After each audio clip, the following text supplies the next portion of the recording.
From author Ed Teja, if you like salty adventure with crimes as varied as the people on the waterfront, check out Martin Billings. The ex-SEAL runs a Caribbean freighter with Ugly Bill, managing to get himself dragged into mysteries, conspiracies, and an ocean full of trouble. If you like lighter mysteries, check out Matt Kramer with The Surreal Southwest. He's a private investigator in the little town of Silver City, New Mexico.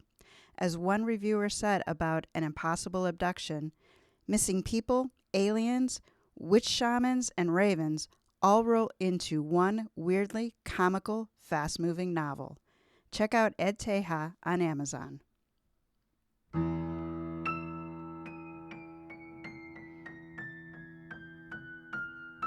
Welcome to Mysteries to Die For. I am TG Wolff, and I'm here with Jack, my piano player and producer. This is a podcast where we combine storytelling with original music to put you in the heart of a mystery. Some episodes are original stories.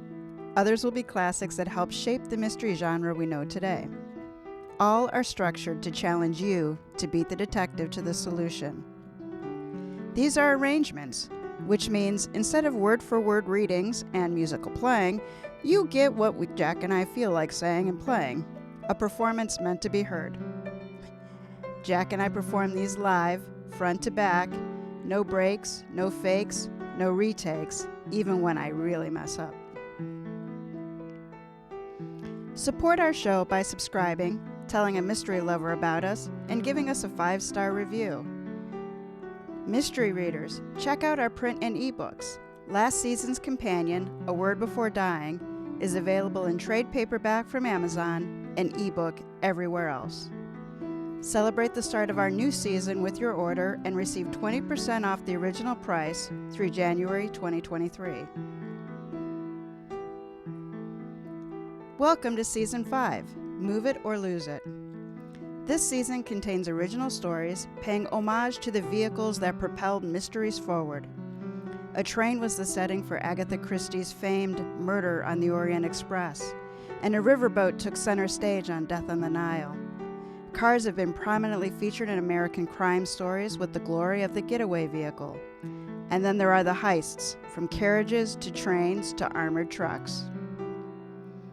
For Episode 1, a chartered fishing boat is the featured vehicle. This is Party Boat by Ed Teja.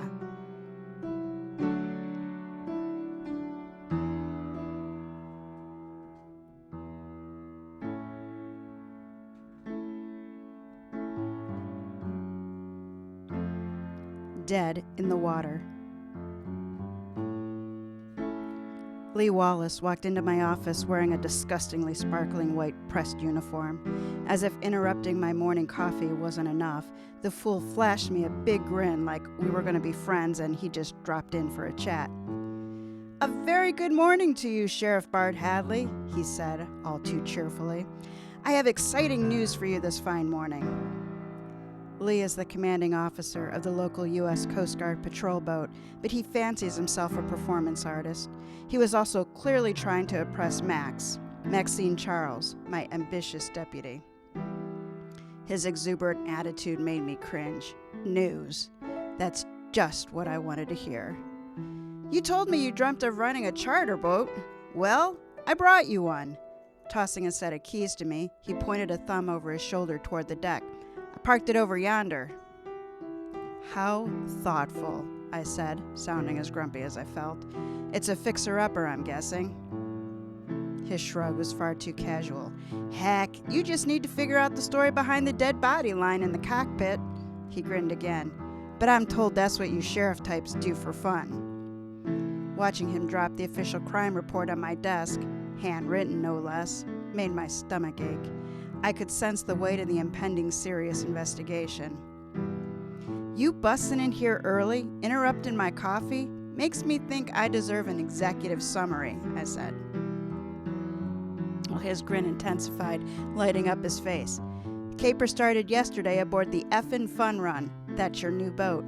It seems that after a tiring day in the hot sun, one that combined lousy fishing, too much booze, and a lot of pointless negotiating over some business deal, all that fun, this morning their fellow passenger, a gent named Dexter Wilde, woke up to find himself dead on the water. He seemed proud of the inaccurate turn of phrase. Terrific. Since he's awake, please ask Mr. Wilde to come in and make the report himself. Your sarcasm aside, it looks like murder to my untrained eye, Lee said. Finally, Max added in. I glared at her, then sighed and picked up the report, skimming it for a few legible facts before tossing it over to my deputy. I'm guessing your suspicion is that murder comes from the small but rather significant detail you omitted. The reason Dexter Wilde woke up dead, as you so quaintly put it, had a great deal to do with the bullet that entered his head through the left temple and exited through the back of his skull, taking much of the man's skull with it as it departed. Lee nodded. That did strike me as a clue. While you're on the roll, I said, answer the big question for us. Who did it? Lee shrugged. I do boats. You do murders. The separation of boating regulation enforcement and criminal investigation is guaranteed under the Constitution. Isn't that right, Max? Max grinned, and not because of his joke. I don't think so.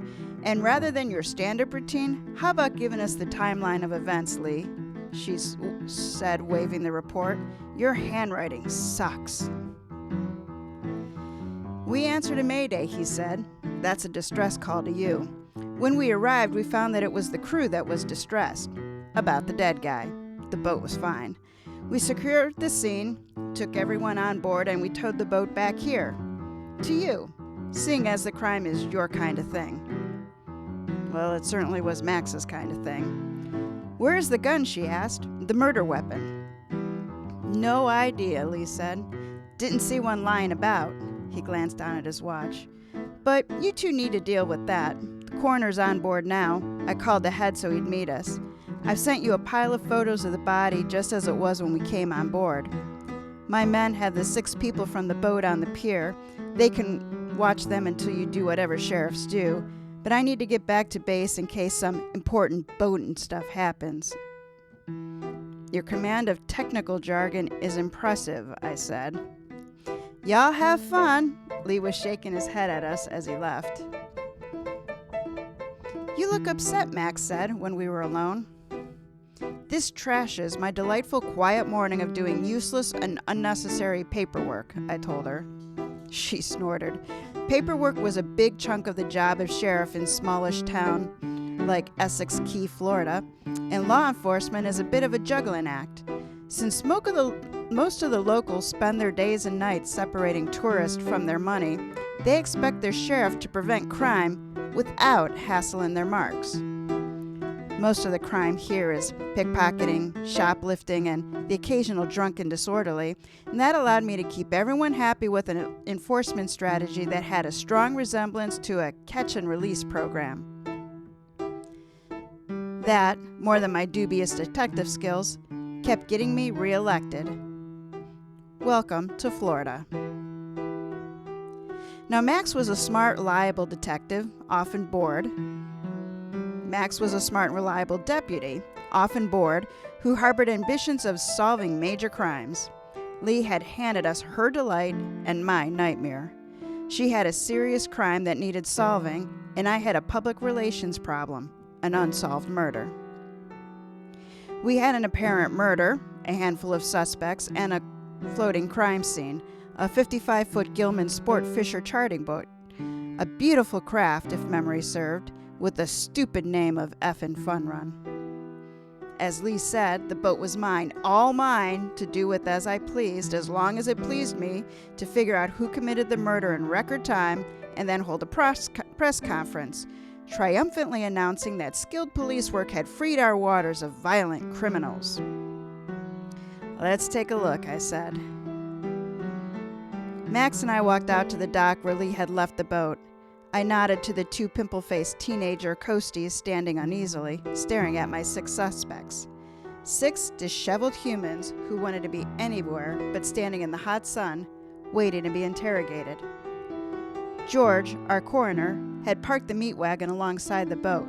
He and his assistant were at work in the cockpit. As I Did dismissed someone the just say meat wagon? It did say meat wagon. All right. All right. As I dismissed the Coast Guard, a tall, balding man stepped forward. "What's going on here?" I squared up to him. "Murder, right?" Well, that staggered him. "I mean, why are we standing here when we can go home or at least back to our hotels?" I offered him my best school teacher scowl, the kind you get for missing the obvious. "Not until I've taken statements from each of you, individually." "Well, we already told the Coast Guard." "That's bureaucracy for you," I said. "Max, I'll check out the boat, then you can bring them aboard." Max smiled. "While we wait, one, I should give them the usual warnings about how running off before being told is a felony." I gave her a short nod. "And please deliver your admonishment with a stern demeanor, deputy." George and his deputies were about done and had a gurney balanced precariously on the railing. On top was a person-sized lump in a body bag. I gave them a hand getting it onto the pier and into their hearse. "Did he die from the gunshot?" I asked. "Well, it certainly didn't help his health," George said. "I can check his lungs to see if he drowned if you like." "Is there a possibility it was suicide?" George gave me a look that suggested I should go back and have another cup of coffee before I got into serious thinking. "From the angle," he said, "I doubt it very much. When I have some facts, I'll send you the report." I can hardly wait. "I'm sure it'll be riveting reading," I told him.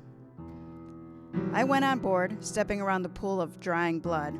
That would be a mess to clean up. Not my mess, fortunately. She was indeed a lovely craft, an ideal charter boat. I went to the helm and grabbed the wheel, imagining myself out at sea. My dream was all too common, the idea of retiring to run a charter boat, taking people out for blue water fishing. But a decent boat, like this one, well, it doesn't come cheap. And then chartering is a competitive racket with high operating costs. It can eat into your savings faster than dream retirement number 2, owning a waterfront bar. I turned to face the group milling about. "Send the captain up." A portly man came on board and stuck out his hand. "Bill Mix," he said. "Bad shit, this." "Murder usually is," I said. "Do you keep a gun on board?" "Sure," he said, a 38. It's legal." "Show me." I gave the order, hoping it was going to be as simple as it sounded. Mix led me down the ladder to a stateroom where he pulled open a drawer, stared at it for a moment, and then turned to me. "It's gone," he said. "You don't sound all that surprised," I told him. Bill shook his head. "I didn't figure the shooter brought one in their luggage," he said. "Makes sense that they grabbed mine." We prowled below decks with him pointing out who was in which stateroom. I doubted that mattered, but I was getting a feel for the place, hoping that something triggered my intuition. It didn't happen. Strong, lingering odors of alcohol and marijuana told a story of serious partying, but otherwise, I got zip in the way of clues. I went back up on deck and waved at Max.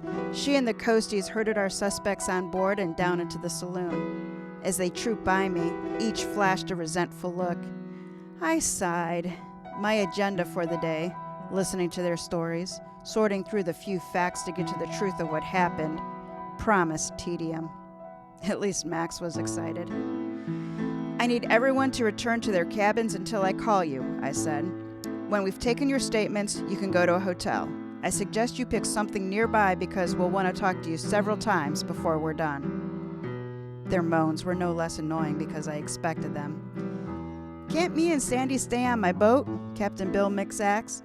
"Sandy's my crew, and hotels in this town are too damn expensive for working people."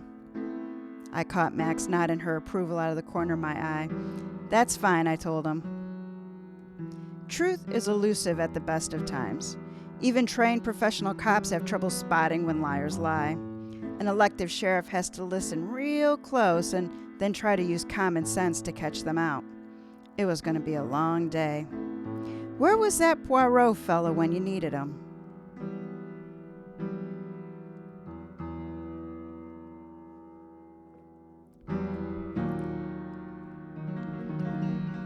Talking trucks and fishing. Okay, everybody, pay attention, because here's where he interviews all those suspects.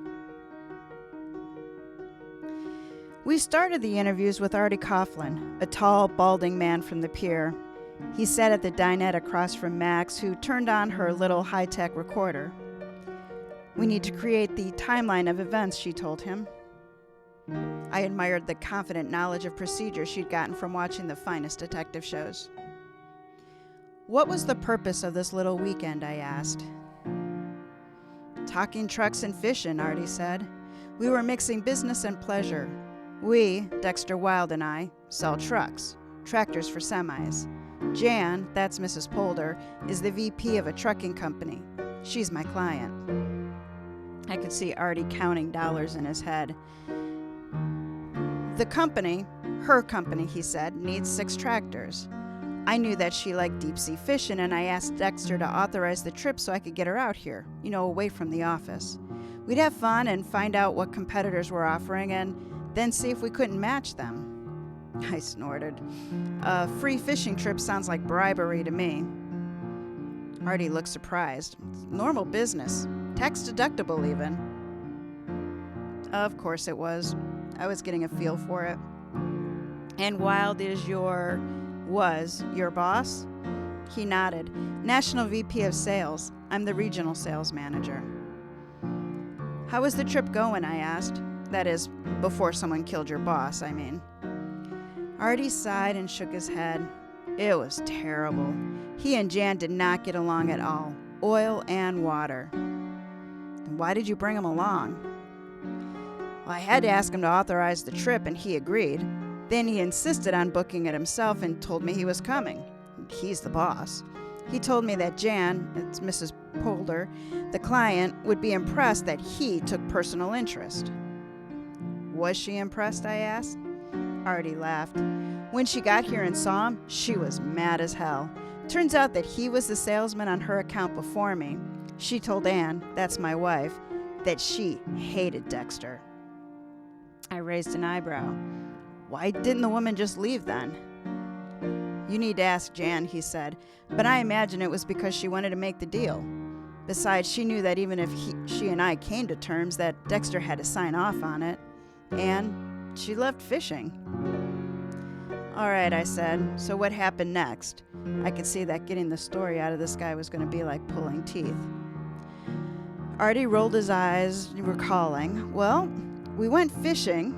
Sandy helped her run lines, and Dex fed her booze and bent her ear making his pitch. After lunch, she took him aside for a private chat, and that's when she made a counter offer. Did he accept it, I asked. Artie shook his head again, side to side. No, he told her he'd consider it. That's what you do when you're negotiating. And he was. When we anchored for the night, he went up in the cockpit to run some numbers to see if it worked. When I went up, he told me about the deal. Did you like it? I needed it. Artie sighed. I didn't like it at all, but I told him we should take it. An hour later, he came into the saloon, angry as hell, and saying that the deal was off the table and he was looking for Jan. Ann, that's my wife, told him Jan was up on the deck. He staggered up there and we heard them arguing loudly. She screamed at him about taking this boat back to port, now. And he wouldn't do it, I asked. Artie shrugged.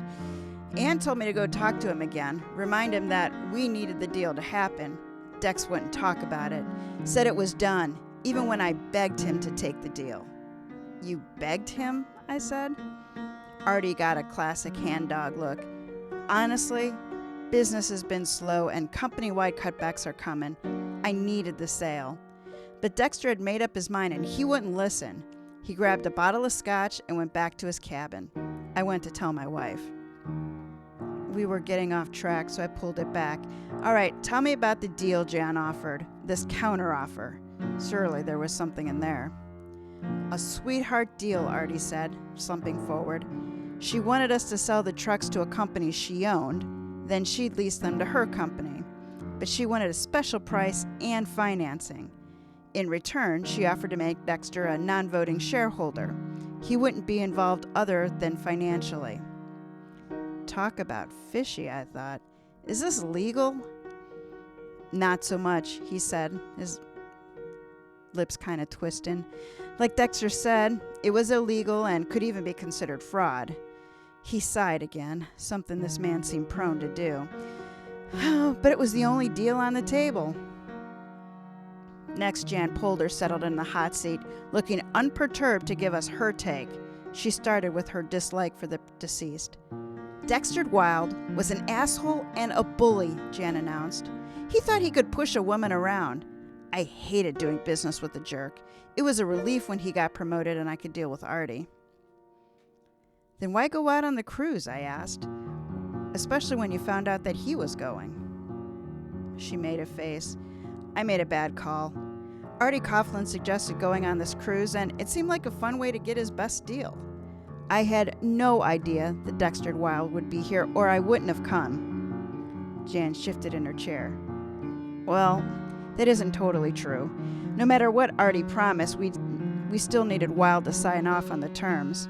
Even though I hated the idea of negotiating with him directly, and especially being cooped up on a boat with him, since I was here, I thought I might as well face up to it and get the deal done.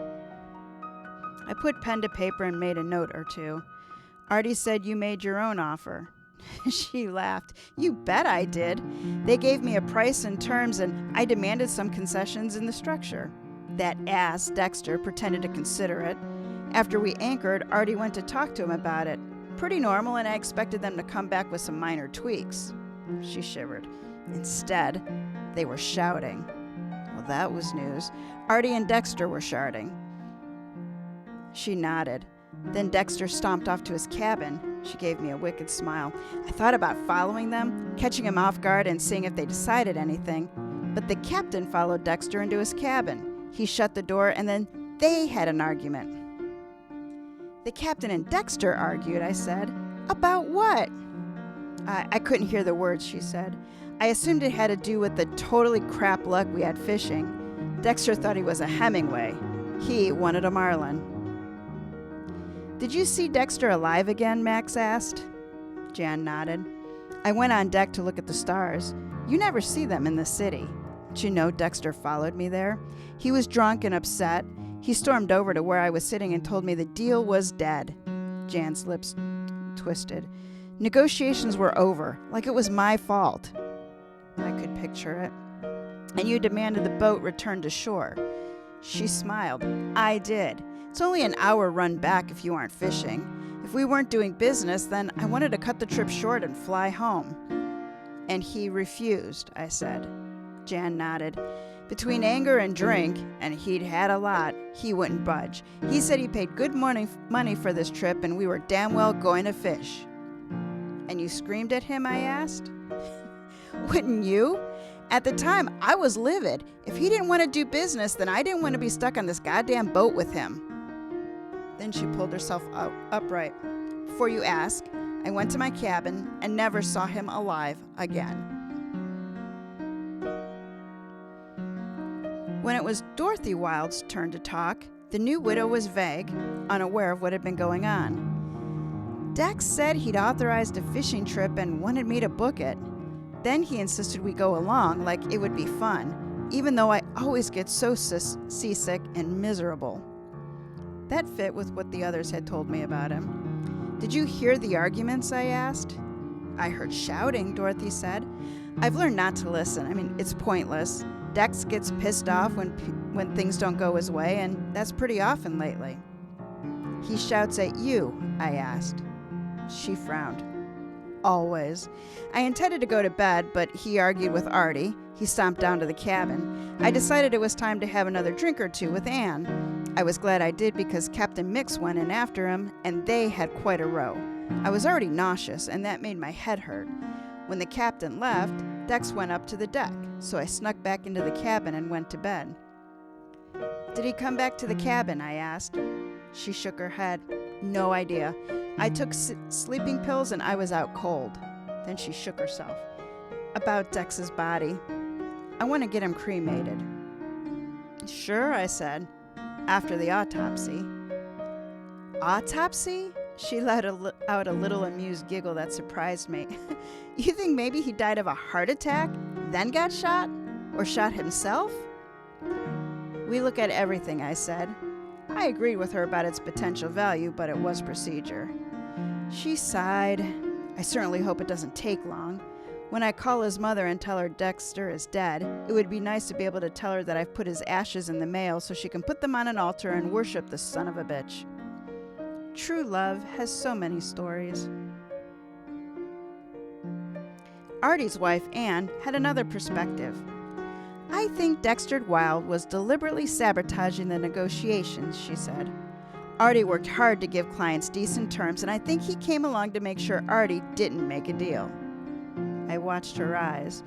Why would he do that? The company is going through a rough patch, she said, choosing her words carefully. There are rumors of layoffs, and you can bet that Dexter was blaming his regional managers and Artie was having a bad quarter. If he got a sweet sale, well, that might decide Artie should have the VP job. Wouldn't Wilde get credit for Artie's sales since he is the boss? I was starting to think being sheriff wasn't such a bad job after all. She laughed. Maybe. Who understands company politics? You asked, and that's how it seemed to me. Anyway, when we anchored, I told Artie to go talk to Dex and find out what he was thinking and urge him to make the deal. That didn't go well, though, I said. She shook her head. Not so much. Anne heard Wilde's argument with the captain and then the one with Jan on deck. Just the vile tones of his voice, she said. Fortunately, I had enough tequila and weed by then that nothing that they said got inside my head. Although he had no idea what happened that night, Captain Bill Mix admitted that he didn't think much of Dexter Wilde either. Running a charter for him was a living hell. Surprised the crap out of me. His wife, who booked us, was nice. From the moment he came on board, he bitched about everything. Yes, the captain heard the arguments too. They argued the whole day, he said. Wilde argued with Jan Polder while they were supposed to be fishing, then Artie arguing with Wilde after we anchored, then Wilde and Jan were shouting on the deck, then Artie was arguing with Wilde again. Nuts. But then, most everyone except the Polder woman and me and Sandy spent the day drinking and smoking weed. That's okay when it's friends, but this was a toxic bunch. After we anchored, Sandy and I stayed as clear of them as you can on a small boat. So Mix didn't hear the gunshot, but then said, I spent the middle of the night in the engine room. Then there were fireworks for some party ashore. I went to bed, dead tired, and fell asleep. I'd been scribbling notes from his observations, but that stopped me. You normally do engine work in the middle of the night? Maintenance needs doing, he said. I can't do it while we're fishing. Had to wait until after dinner when the engines cooled down. Sandy Travers, the maid on the ship, had nothing nice to say about any of their guests. This is a typical bunch of entitled Yankee tourists that hated each other, was her summary. No surprise one of them kills another over something stupid. I figured we'd lose a couple. But what the stupid thing they fought over was, and who the killer was, didn't interest her at all, even though she had found the body. I came up to clean up and get ready for a day's fishing, she said. Found him lying in a heap with blood everywhere. Did that upset you, I asked. Hell yeah! Guess who gets to clean that up? If we ever get our boat back. I took her back to the real issue. You didn't see a gun lying around? No, Sandy said, but I didn't look for one either. I saw a dead guy and I went to get the captain. Is there a gun on board, I asked. She nodded. Bill, that's the captain, he keeps a .38 in his cabin. Just as he told me. Is it locked up, I asked her. She sneered. Wouldn't be much use in an emergency if it was. With that, Max and I left the captain and Sandy to clean up. Instead of going to the office, I offered to buy a late lunch at Rusty's waterfront beach bar. Penny for your thoughts, Max said. It helps to walk through it. I grinned. Overall, I got the impression that Dexter Wilde, the late Dexter Wilde, who did not die from natural causes, was not a well-loved man, not even liked. Apparently, he was a lousy, demanding husband. He was a lousy, demanding boss. His clients, the one at hand at least, hated his doing business with him and found him loathsome. Oh, and running a charter for him was a living hell. She laughed. And, despite this being the fishing trip from hell, and our victim having all of those fine qualities, not one of the people on board has any idea at all why someone would want poor Dexter dead. From what I heard, I said, if I'd have been on the cruise, I'm not sure I wouldn't have killed him myself. Rethinking the joys of retiring to run fishing charters, she laughed. I gave her a tired smile. I'm rethinking a lot of things.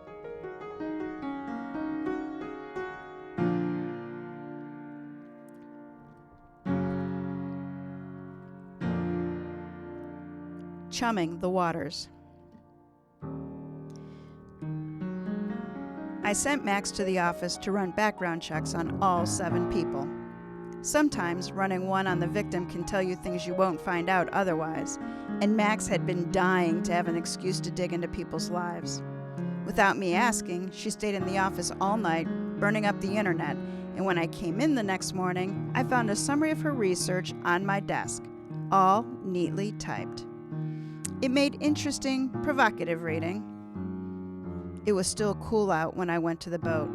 Captain Bill Mix offered me a cup of coffee and nodded at Sandy, who had a bucket and brush and was scrubbing the dried blood off the fiberglass of the cockpit. We should go into the saloon to talk, he said. Sandy will be swearing like the sailor she is in a few minutes. I agreed and followed him down, then got to my questions. When we chatted yesterday, it seems you neglected to mention your past relationship with the victim. Relationship? I knew him, he said. He was doing time and I was a guard at the prison. I wouldn't call that a relationship. I held up Wilde's rap sheet. 5 years for fraud, something none of you mentioned. And you did things for him, things that got you fired. No, the captain said flatly. I needed money and ran some errands for him. Nothing illegal, but it was against regulations. The warden caught a sniff of it somehow. He called me in and told me if I took a transfer to another prison, he'd let it slide. I took a small pay cut, but it was no big deal. I disagree, I said. It ruined your career. He shrugged, dismissing it. Not really. I only had 3 years to go until retirement. When I got my pension, I sold my house, moved down here, and bought this boat. I never saw the guy again until this weekend. Yeah, I wasn't buying it. Wild chartering your boat and getting killed on it is just a coincidence? I asked him. The captain shook his head. He didn't charter it. His wife booked us. And when he showed up, well, I don't think he even recognized me. Sandy clumped down the ladder. Taking a break already? Bill asked. It's going to be a long day, Sandy said, grabbing a cracked mug advertising a Bill fishing tournament and filling it with coffee. As long as she was here. Sandy, you used to own the boat, the effing fun run, didn't you? I asked. Her face twisted into a scowl. It was called Fun Run then. Oh, I heard the bitterness. How did this change come about? Business sucks, she said. I guess those damn rich Yankees coming down here and expecting you to do everything for them, eat crap on command, and smile and wave their hand for fun. I took them fishing, and they got mad when they learned fishing didn't necessarily mean catching. Sandy doesn't quite get the concept of customer service, Bill said. The customer always being right never made sense to her. Right, she snapped. Some of them deserve to have their faces punched in. Obliging, I said. Such deserving people seems to get you in a fair amount of trouble. I glanced at my notes, Max's notes, refreshing my memory. According to the Key Lime police, you have a long record of starting bar fights. The chief said you have a record of 6 wins and 2 losses. She grinned, proud of it. Would have been 7-1 if the cops hadn't busted up the one with Big Lyle. I was just getting my 2nd win. She looked at me. I never killed anyone, if that's what you're thinking. So far, I thought. You got a lot of debt to pay off. She snorted. I paid it off. With Bill's money, I said. She sat bolt upright. With money he paid me, she said. I'd take him fishing a couple times, and when I got in a real bind, Bill offered to pay off the debt and take over the business. He said I could crew for him as long as I didn't talk to the customers much. At all, Bill said. I said at all. I hired her as a mute worker. She directed her scowl at him. He got a bargain price, and I kept the only job I know. A big chunk of that money went to the marina for dock fees, right? I asked. Sandy nodded sharply. The bastards were overcharging me. I couldn't prove anything, but I'm sure of it. I tapped the pages. One investor in the marina, one of those bastards, was Dexter Wilde. She glared at me with genuine surprise. No shit? You didn't know? Look, she said, I owed the boatyard, the bait shop, and the taxman. Everyone. She got her bearings and gave me her most reasonable look to date. Think of it like running a bar tab and it gets out of hand. When a business wants their money, that pisses you off, but it doesn't mean you have a beef with the owner. You probably don't even know who he or she is. I never met Dexter Wilde before the cruise. I had no idea who he was. It was disappointing, but I believed the one suspect who had a murderous streak. I turned back to the captain. Bill, did you ever find the gun? He shook his head. Nope. Guess it went overboard. Another coincidence, I thought. Dorothy, Wilde's wife, said you had an argument with Wilde. I don't think it was about fishing either. Bill made a face. These greedy businessmen think they don't have to follow the same rules as everyone else. When we got out into the bay and anchored, I went to the flybridge to do my log. Artie Coughlin and Wilde were arguing in the cockpit. They were loud, and Artie kept telling Wilde he needed to accept some offer. Dexter said he was thinking about it, and it wasn't Artie's decision. Artie said he needed the sale. Even if the deal wasn't legal, they could both make money from it. I cocked my head in surprise. And the idea of a bogus deal upset you? Bill puffed up. I don't like cheats. I hate it when they get away with things. So I confronted Dexter, reminded him who I was and what I knew about his past. Now I was getting somewhere. So you blackmailed him. Bill leaned back. No, I just said I'd be notifying the authorities if he accepted the deal that the woman was offering. I didn't know much, but I had enough information that an investigator could figure it out. If it was shady, as a repeat offender, he'd do more hard time. That made sense to me. And so he agreed to turn it down? Agreed? No. He was scared and then furious. He turned purple and lunged at me. I smashed him into the bulkhead and I left. I intended to give Artie and that Polder woman the same warning on the way back. Well, that certainly explained Dexter's sudden change of heart. Are you sure you didn't offer to let him buy his way out of it? The idea made his face dark. Guys like you turn my stomach, Bill said. Stopping this game made me feel good. And because you're thinking of it, why would I kill him? He looked at me, stared into my eyes. Either Wilde did the right thing, or I'd have put him away. The look of self-righteous indignation on his face made me believe him. Max says I believe people too easily, and maybe she's right. I waved at the saloon. I'm going to need the saloon to chat with some of the others. Bill grinned. Now there is a great excuse for us skipping out on all the boat work we need to do, he said. Do I need to be here, or can we make a supply run? Go ahead, I said. I doubt I need either of them for this next part.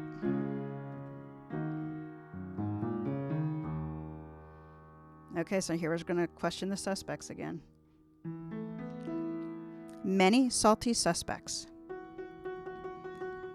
Max was sitting at her desk when I got back to the office.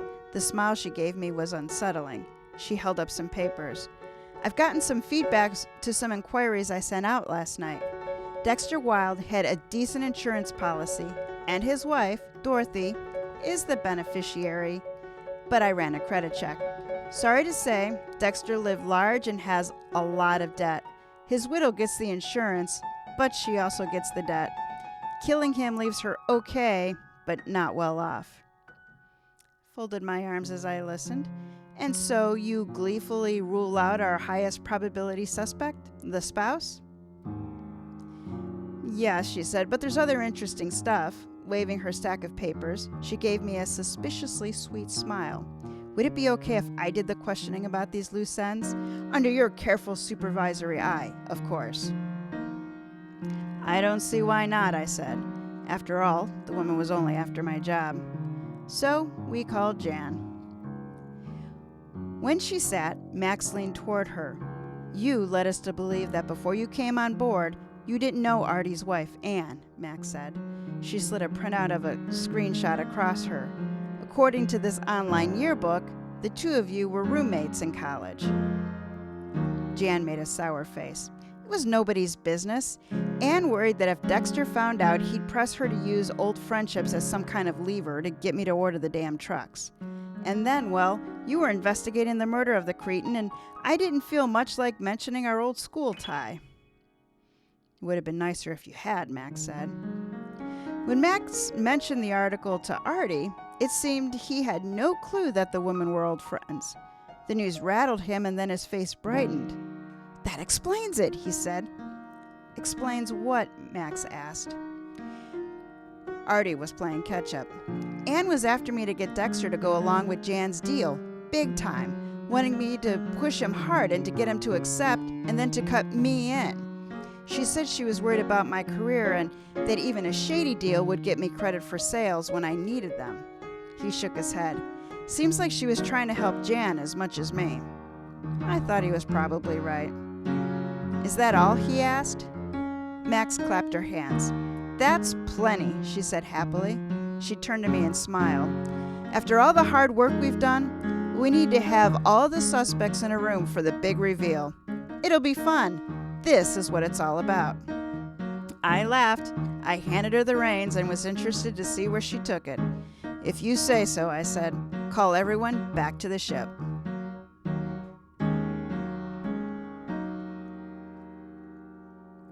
All right, Jack, we've reached our deliberation.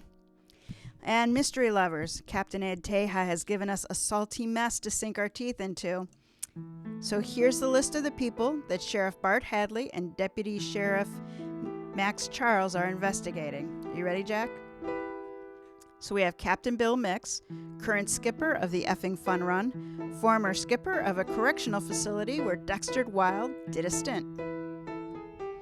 All right. Then there's Sandy Travers, crew on the effing Fun Run, the fishing boat she used to own and that now she mops up Deadman's blood. We have Dorothy Wild, happily to be newly widowed and can't wait to burn her a-hole of a husband to ash, put him on his mama's mantle. Artie Coughlin, regional salesman who needs the polder sailed to keep his wife, his job, and his sanity. Then we have Anne, his wife, who's a college friend of Jan Polder.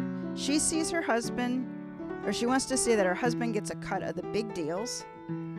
And last but not least, Jan Polder, the slippery fish Dexter Wild and Artie Coughlin are trying to land. So you got all those people? I have no idea, man. I swear, I've been listening. I paid attention. Captain Bill and Sandy. No, I heard all the people. I just don't know who it is. Okay, well, here's the clues. This is what I've extracted from Ed's story. Okay. Dexter Wild was shot at close range with a .38. Captain Bill's .38 is missing. It hasn't been proven or disproven that his gun was the murder weapon. Dexter fought with everyone. With Artie Coughlin, he fought over accepting the counteroffer proposed by Jan. With Captain Bill, he fought over Dexter going straight and turning down the deal. With Jan, he fought over turning down the deal. With his wife, well, they didn't fight on the boat. It's definitely implied that he abused her, psychologically if not physically. Anne Coughlin, while he didn't have words with her, she was involved in the scam that Wild was going to pass on. So basically, she was trying to get him to take it. And if Wild died, then Artie could accept the deal. Sandy Travers, well, she doesn't play well with others and has a reputation for a temper and a thin skin.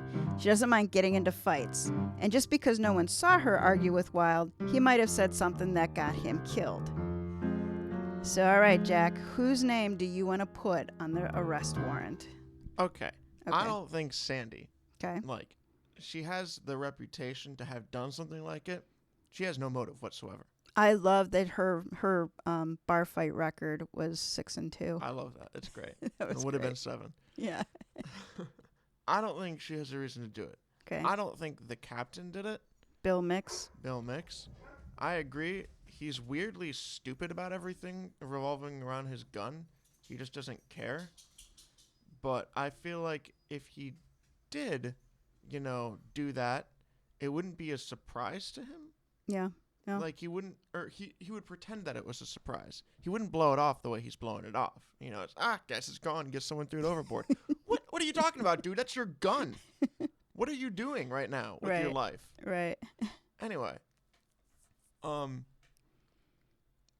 don't think Artie did it because, again, it's just a job. I mean, you're gonna kill over not getting a deal? That's stupid. Okay. So you have left Jan and Anne. the wives. Yeah. Oops. Yes. I have the wife and the deal person. Yep. They kind of blew off the wife saying that, well, the insurance policy would make her all right, but, it wouldn't. Well, who cares if the dude's abusive? Right. So, but I'm going to go with Jan.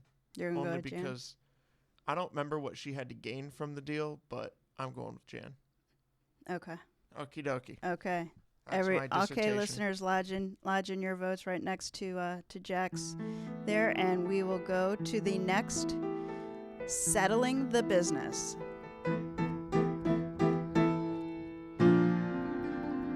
We brought the entire group into the saloon again. Captain Bill sat off to one side, perched on a little table, staring wistfully through a port light looking out to sea. I stood near the nav station, leaning back on the console and watching them shuffle in and take seats. Sandy Travers flashed me her best sullen and sour glare, then stepped at the bar and she poured herself a drink and sat cross-legged on a stool. How do you not like a girl like that? Dorothy Wilde and Jan Porter sat side by side at the little dining table with Artie and Anne sitting across from them. Max, the eager mistress of ceremonies, floated about, papers in hand. Sandy waved a hand. Isn't this a little dramatic? Max chuckled. All the best cop shows wrap up cases this way, and we don't get many cases to practice on. Can you wrap this up now? Jan asked. I do have a life to get back to. I nodded. If you're all honest. Why wouldn't we be? Jan snapped. Maybe because one or more of you is a murderer, Max said. Well, Jan glared at her. Max shuffled her papers, cleared her throat, and then leveled her gaze at each of the suspects in turn. Most of you have a motive, she said. There are motives all over the place. She pointed at Bill. You might have borne a grudge for what happened years ago. We only have your word for events. She pointed at Sandy. You have a mean streak, and you might have lost your temper. That isn't a motive, Sandy said. It's a virtue. Noted, Max said. Then she pointed at Artie. You desperately needed this sale. Dexter intended to fire you. That's absurd, Artie said. Obvious, not absurd, Jan said. I was glad she'd spoken up. Thank you for pointing that out, Jan, I said. I was going to mention that you intended to use Artie's fears to convince him to sign onto your plan. Jan scowled. I intended to offer him a way to make serious money. I didn't count on Dexter horning in and shutting it down, but it was no big deal. I could walk away and buy from somebody else. Not so easily, Max said. This company was in financial trouble, and you knew Dexter was worried about his future, too. Jan shrugged. Max turned toward Anne. You pressured Artie to get Dexter to make the deal, even though it was illegal. I urged him to do what it took to make the sale, Anne said. His job was on the line. That sounds very supportive, Max said, sounding the same, and then her tone changed. But you weren't interested in his career. Anne pressed her hand to her heart. Of course I was. Max shuffled her documents. So your support for the deal had nothing to do with you being the CEO of the corporation that you and Jan created for the scam? Anne's face paled and then she bit her lip. There's nothing illegal about starting a company with an old college friend. Right, Max said. Old college roommates often get together to form a shell company with scam businesses. Artie sat bolt upright, glaring at his wife. You kept that from me, too? You didn't even tell me you knew Jan. We lost touch until you reconnected us, Anne said. She glanced at Jan, and her eyes flashed. Me? Artie said, surprised. Anne nodded. When you became regional sales manager, you mentioned her name, and I wondered if it could be the same Jan I went to school with.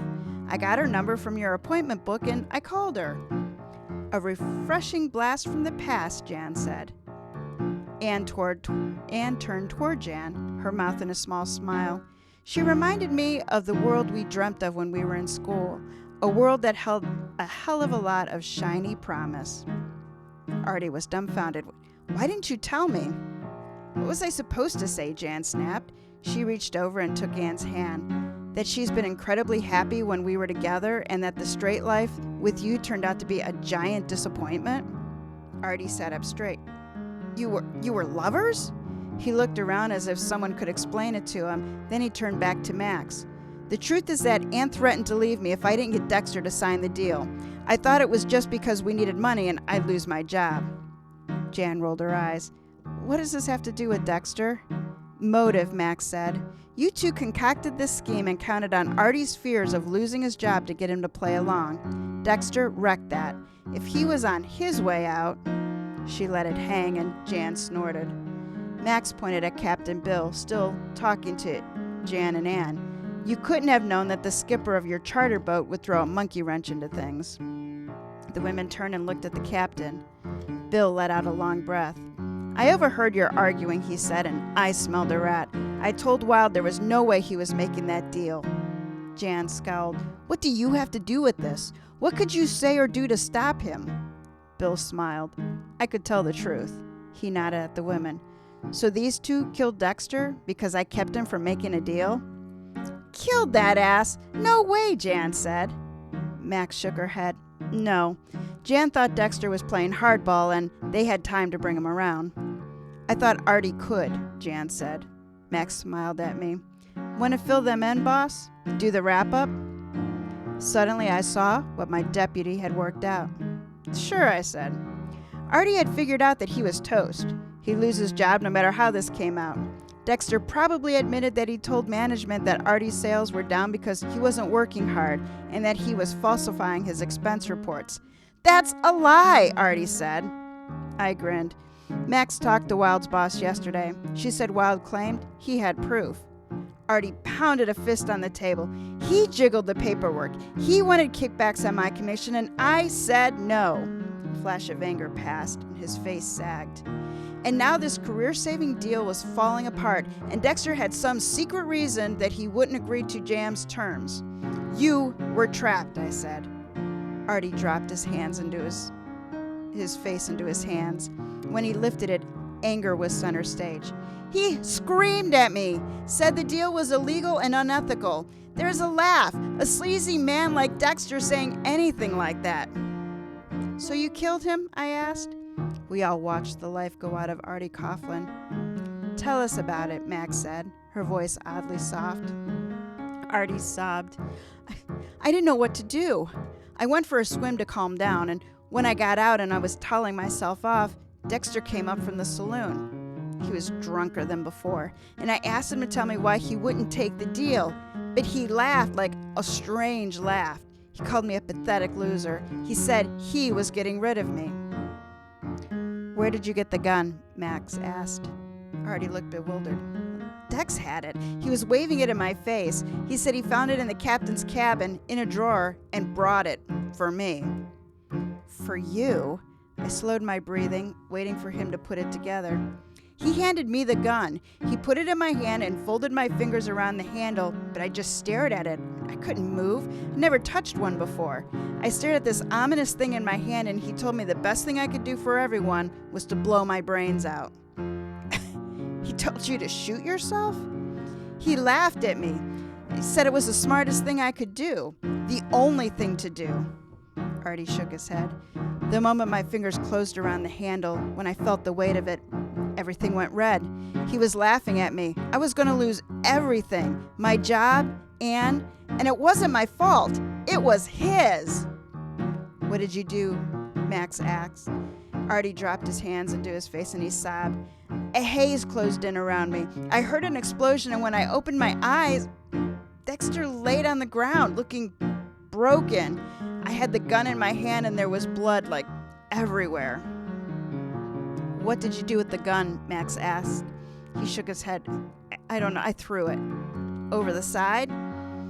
Maybe. I don't know. I just threw it as far as I could. He stared vacantly then and blinked. Poor Dex, Dorothy said, her voice whisper soft and as gentle as if the man had simply fallen and broken his arm. Poor Dex? Jan asked. She nodded. He pushed people to get what he wanted. He knew other people would fold. He just never understood the danger of pushing people over the edge. I tossed Captain Bill the keys to the boat. He caught them and gave me a quizzical look. Once we leave, you can get out of here, I said. Bill was pale.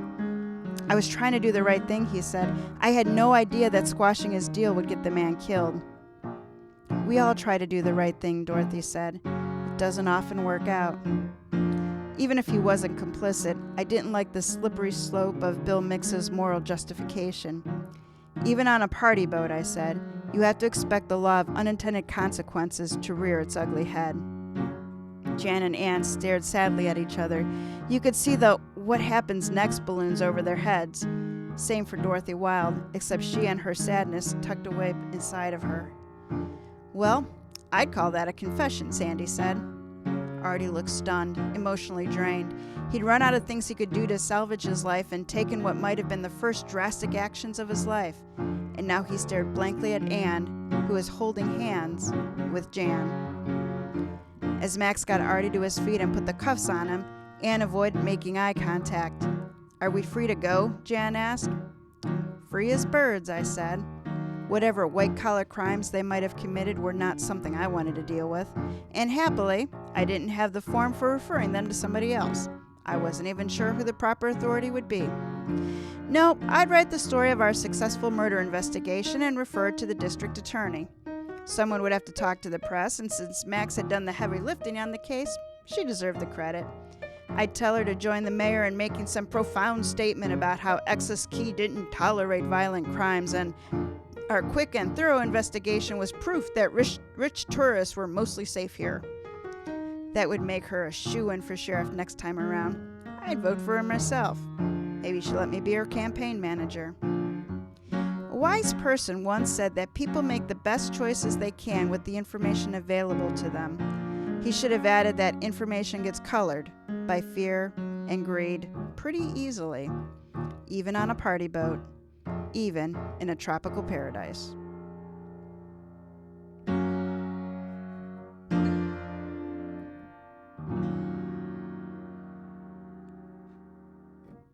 So you weren't totally wrong, but you weren't totally right. I was totally wrong. I didn't see it being him at all. Yeah, he definitely got sort of emotionally pushed into a corner. I thought it was kind of interesting, clever that Dexter had brought the gun and was trying to convince. I'm not sure what would have it accomplished if Artie had killed himself. He was never gonna do that. It was just the dude being drunk. Okay.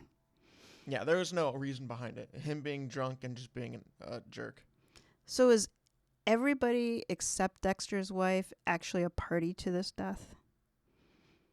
Because Jan and Anne came up with the scheme, and Anne was pushing Artie into it. Yeah. The whole thing was illegal. Everything they were doing was illegal. When it comes to the financial stuff, I'm just not sophisticated. I don't get... So they were going to sell the trucks to a shell company. So they could use them.